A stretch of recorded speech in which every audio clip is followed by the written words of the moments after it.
burnout. Let's talk about it. What is it? How do we recognize it? How do we manage it? How do we recover from burnout? Welcome back to the Keys podcast. My name is Lillian Hernandez, but you can call me Lilly. And as you see from the title and the intro of this episode, we are talking about burnout.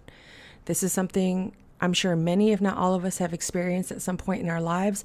And I'm pretty sure we've definitely experienced it in our careers. I know for myself personally, when I was burnt out, it was early on, being self-employed, not really understanding the difference between having a job and having a business. It was intense, but we got through it, and I'm definitely on the other side of things, and I'm able to recognize patterns and situations when I'm either approaching burnout or experiencing some minor forms of it, and I'm able to get myself out of those situations a lot faster than I would have 5 to 6 years ago. So if you're someone that has gone through burnout or have experienced it, please let me know, leave a comment, share your experience if you're willing to, because the more we come together as a community to help each other, the better off we all can be. And oftentimes things like burnout go unrecognized, and we just go on through life thinking this is a normal feeling, similar to those of depression, anxiety, etc. So before we get started, I do want to disclose and provide a disclaimer that I am not a doctor, I am not a medical professional, I'm not a therapist. I simply am me, Lillian Hernandez, a human that has gone through burnout herself, and I'm using the internet, my personal experience, as well as my own feelings about said topic, which is burnout. So take what I say with a grain of salt, but also know my intentions are simply to help and provide you with more value, information, as well as to get a better footing and grip on what is happening in your life or what could potentially happen in your life, especially if you are an entrepreneur or someone seeking change in your career, or you're simply just not happy in said career and or business. So as I mentioned, I did a lot of my research via Google. So a quick Google search of the word burnout gave me a big breakdown of what it is and what it isn't. But what causes burnout, and mind you, keep in mind, we're going to focus around career related factors, not so much personal factors, because that can be a wide range of topics, but I don't see how this can't relate to other parts of our life. So wherever you are experiencing burnout, consider these factors.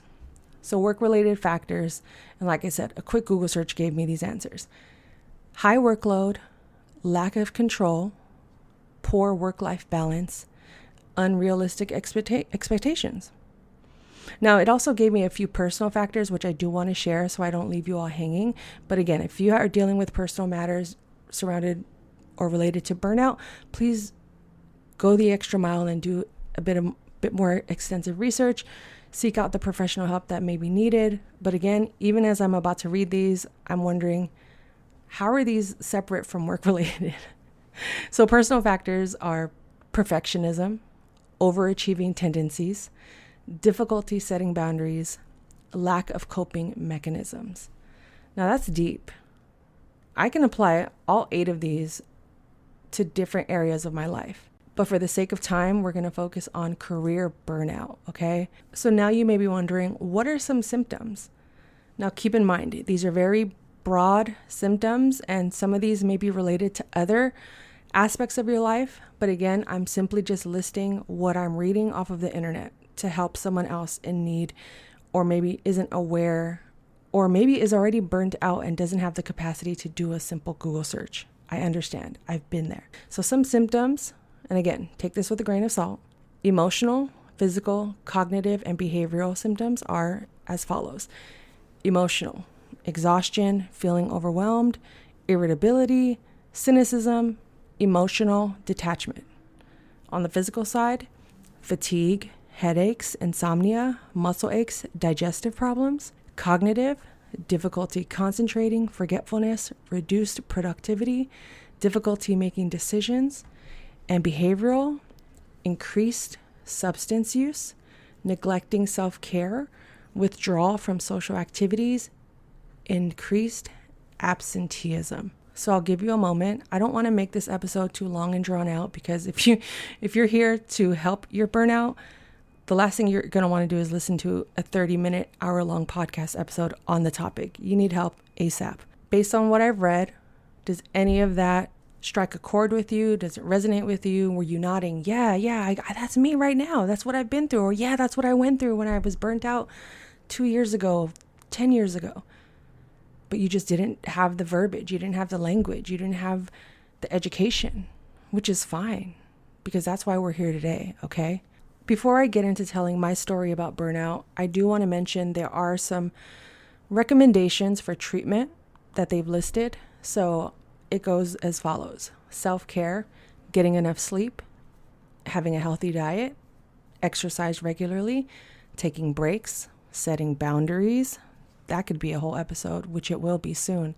As well as, like I said, I'm not a doctor, but this is what it's suggesting: therapy, cognitive behavioral therapy, mindfulness-based therapy, and medication. Again, I am not a doctor. I'm reading this off of the internet. Blame Google. But some areas that have helped me, going back to self-care, is definitely fixing my sleep. That's something that I struggled with for many, many years. And when I find my sleep is erratic, when I find myself sleeping later, sleeping in, that's when I step back and ask myself the following questions. What am I consuming? And what is consuming me? 2 simple questions. You can even stop the podcast right here, take a moment and answer those questions for yourself right now. Let me repeat them. What are you consuming? And what is consuming you? They seem like simple questions that can easily be answered, but if you really take the time to sit down and audit your life and figure out what is taking up the most time, what is taking up the most energy, what is draining you, what is energizing you, you'll realize that you've kind of overlooked a lot of your life and haven't been conscious of it. I know when I first quit my job in 2018, I was so excited. My first year, I said yes to everything. I was a transaction coordinator that happened to inherit business from a brand new startup company here in the Bay Area in San Francisco. So business was booming. But little did I know that going from a 9-to-5 to being self-employed was a completely different world. It's one thing to have a job, but then to have a job and run a business, 2 whole different entities. I had the job part down. I did not have the business part down. And when you run a business, you have to have skills like organization, good time management, communication skills. I lacked, especially in those areas. And that impacted my business tremendously. Not to mention, I initially quit my job to be a caretaker, to help my grandma as she was going through congestive heart failure, to help my mom as she was recovering from breast cancer. So I had a lot on my plate, and I never factored in the emotional impact all of that would have, not just on my business, but on myself. And although business was booming and I was seeing more money than I'd ever seen in my entire life of working a 9-to-5, within a 2-week period, I was breaking down on the inside. Hey community, quick reminder, if you are enjoying this episode and if you have questions for me that you want to ask me directly, visit my website, LillianHernandez.com, schedule a one-on-one discovery call with me, and I'm glad to help and be a resource in your journey. Now let's get back to the episode. I remember this one Saturday going to my nephew's Little League baseball game, and we're traveling in the van. I'm in the back with my laptop, hotspot going. I'm in motion, we're working, and we get to the bridge toll, and all of a sudden my hands go numb, my body tenses up. I close my eyes, just gripping for what felt like my life, and I just went quiet. I froze, and I somehow snapped out of it. I'm pretty sure I started praying. I'm pretty sure I also blacked out because I genuinely only remember closing my eyes, and then a few moments later, we were on the other side of the toll, and I lifted my head, looked at my laptop, and I closed it. I told myself, whatever that was, because I had never felt anything like that physically. Whatever that was, I don't ever want to go through that again. So that's when I knew my habits had to change. I had to have boundaries because I had no boundaries at that point. Like I said, I was saying yes to everyone. I was working around the clock while also managing family matters, while also trying to maintain myself and my newfound freedom and not taking that for granted, balancing personal friendships and dynamics, learning how to manage a lot of money. What? I had a lot going on for myself, and some of it may sound like first world problems, but when you don't factor in your mental health, when you're going through a major transition, or as you're approaching a major transition, things are going to fall apart quickly. No matter how good the money is, no matter how great the company is, no matter how great your employees are, your colleagues, your coworkers are, if you are not okay, nothing's going to be okay. And it was literally that day I said, laptop closed, this can wait. I need to spend time and be present for myself, for my family, for my nephew and his little league game. I love sports. So for me to be putting work above that, plus my family, putting work above my family, above my health, and I didn't recognize that. And the moment I shut that laptop down and I got back to work that Monday, I said, things have got to change. So I relinquished a bunch of business. I restructured everything. I eventually just focused on what I could handle. Even if that meant saying no, turning down business, letting go of business. But I needed to find my new normal amongst all these different changes that were happening in my life. And thank God I did, because truly, who knows where I would have been if I had just kept that laptop open and pushed through that pain. Honestly, and I don't mean to be morbid, but I don't think I'd be here. If I would be here, I would just be a vessel, and not the good vessel that can help people, simply just a physical being going through the motions, not considering myself, not considering others. Only considering others. So for the next year, I worked on my boundaries. I worked on my time management. I broke down what is a priority in my life? Who is a priority in my life? How much do I actually need to make to be happy? Those things started to become important in my life versus just saying yes all the time. I implemented hours. I implemented the word no. I let go of people. I got more in touch with me, my why. What am I doing this for? What is the point? And we're going to talk about grief in future episodes and how that can play a part in the life, the success, and even the derailment of your career. But had I not closed my laptop that day, I would not have been present for the last year of my grandma's life. And her being the most important person in my life, I would have been sacrificing a huge blessing and gift of quality time for a few dollars that would eventually just disappear in a matter of seconds and minutes. So burnout is real. But if anything I've said sparks something in you, inspires change, just know it's possible.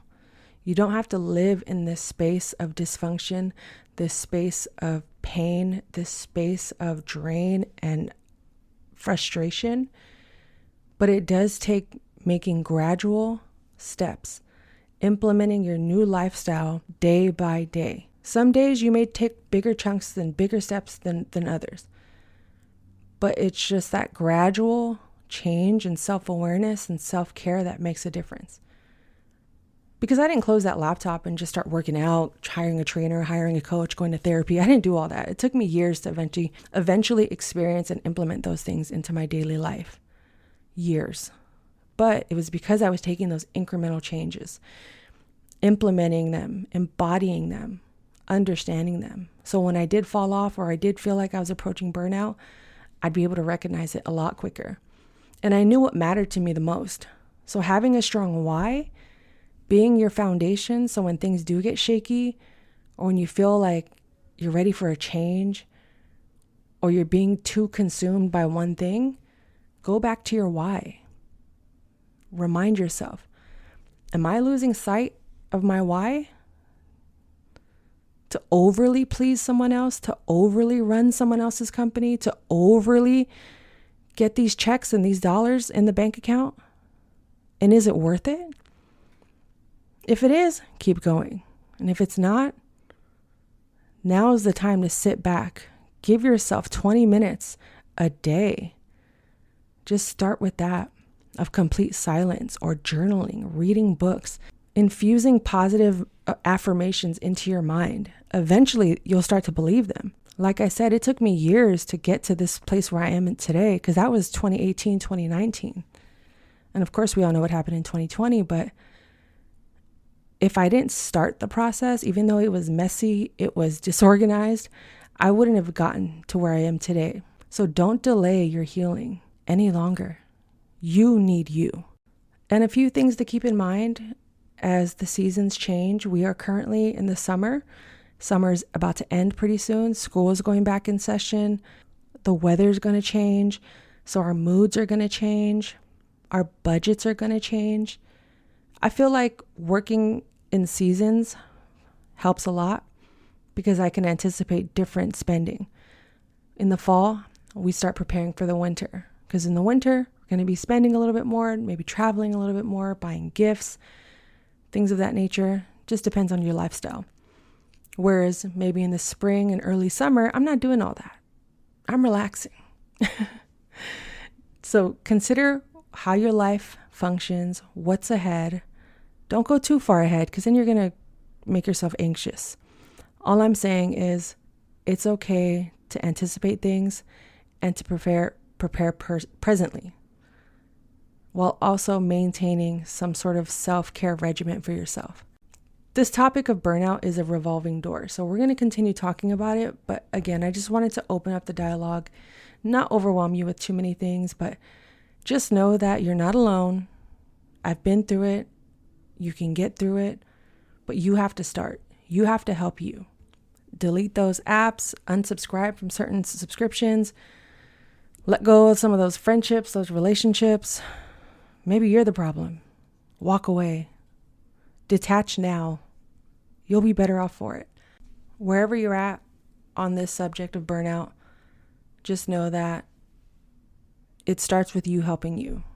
And if you need help along the way, or you want to talk through some of these things, or want one-on-one coaching, visit my website, LillianHernandez.com. I want to help. And if it can't be help from me directly, I will gladly redirect you to the people and the persons and the information necessary. We're going to get into the books I've read, the podcasts I've listened to, all those things as we continue on with the Keys podcast. But until then, thank you for listening. Thank you for tuning in each and every week. Thank you for your reviews. Thank you for your comments. Thank you for reposting, sharing, all of it. I appreciate all of the love. If you can, leave a rating. It goes a long way. It pushes the show out to a wider audience as well. And tell a friend, because I'm all about the community. I'm all about helping my community, building community, maintaining community, and watching us learn and grow together. So my name is Lillian Hernandez, but you can call me Lilly. And this has been another episode of the Keys podcast. Tune in each Monday, except for holidays, and stay tuned for more. Take care, and we'll talk soon.